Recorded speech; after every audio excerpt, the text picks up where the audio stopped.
Mark, once again, sort of the same old story. We do literally everything, and then it's just one moment that's cost us that. Yeah, well, I feel a bit different on this one, Chris. I'm just really angry because I think the game's being taken away from us rather than by other things that have changed the course of the game. You know, I've been to see the referee, and I don't think there's any danger of getting myself in trouble with it. I just said to him, look, well, I said the goal that they've scored, our captain's on the floor with a torn calf muscle for 30 seconds, and his answer to me was, in the letter of the law, it's got to be a head injury. And then I turn around and say, well, that might be the case, but I watch Champions League games every week, Premier League games every week, and somebody goes down with cramp, or somebody goes down with head injury, and the refs can't wait to blow a whistle. And I says, what, are you waiting for the assessor in the stand? You're too frightened to do it? It's got to be... I said, our captain's torn his calf. So I said, if he'd have gone down and held his face, would he have then blown up? You know, it's ridiculous.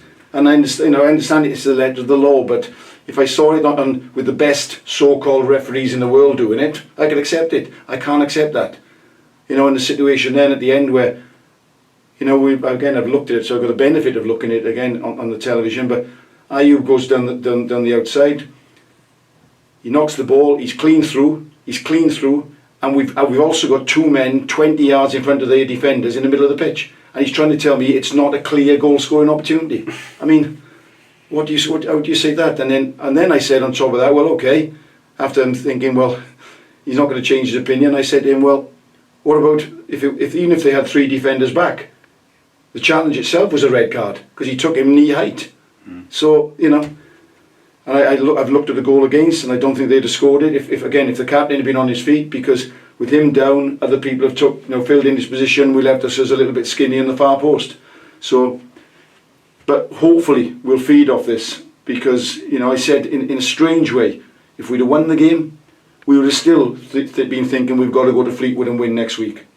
So that doesn't change too much, you know. I said, in fact, it might focus us a bit more, because I don't know, maybe if other results had went for us, a draw would have been enough, and then, you know, you end up not being focused enough. So, you know, it doesn't change anything. And I was like, I hate saying this phrase. It's a one game at a time, but you know, it's a cliche. But it is, first and foremost, we have to go to Fleetwood and win, and then if we can do that, we're super confident coming in with our crowd in second and standing the last game of the season. So we're still in this fighting, and I have to say honestly that I came out of Crewe game on Friday, and genuinely I thought to myself quietly, I'm thinking, I was worried. I didn't think, you know, because the lads let themselves down. I thought, well, perhaps we haven't got enough to stay in this league. But I told the lads in the dressing room there, that's completely gone out of my mind when I see what they put in today.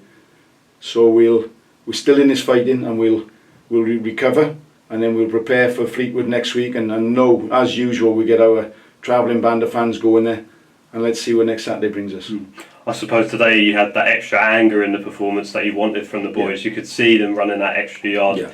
You know, people that you brought into the team as well. Marshy doing a great job at right wing back, and then also PK as well.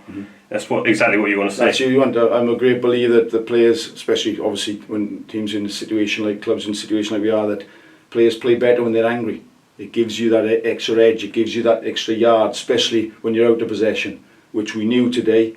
Regardless, got them playing the way they've always played. They ask questions you all the time. It's non-stop for 90 minutes. And genuinely, I can't even say, well, we switched off 1 minute, because I didn't think we did. I think it was just that little period of play panned out that ended up costing us. But the resilience of the lads and the concentration, the mental concentration was bang there.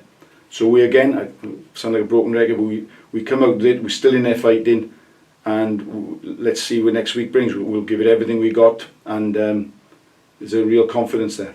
And just a little word on Rudy's goal, obviously a little confidence boost for him. I know he's been doing a lot of other parts of the game well recently since you've come in. Yeah, it was instinctive. It was again, shot came, I think I was right behind it, and I think I'm not sure if he was going on target, but it's instinctive the way he reacted to it, and I'm pleased for him, because now he's got something to hang his hat on, if you like. You know, he gives us the running stats every week, and everybody knows what a quality player he is and the potential he's got. But again, if he's going to go to another level, then he's got to start putting stats on top of it, like in terms of assists and actually goals scored. So I was pleased for him today, and he's a vital player for us going into the back end now.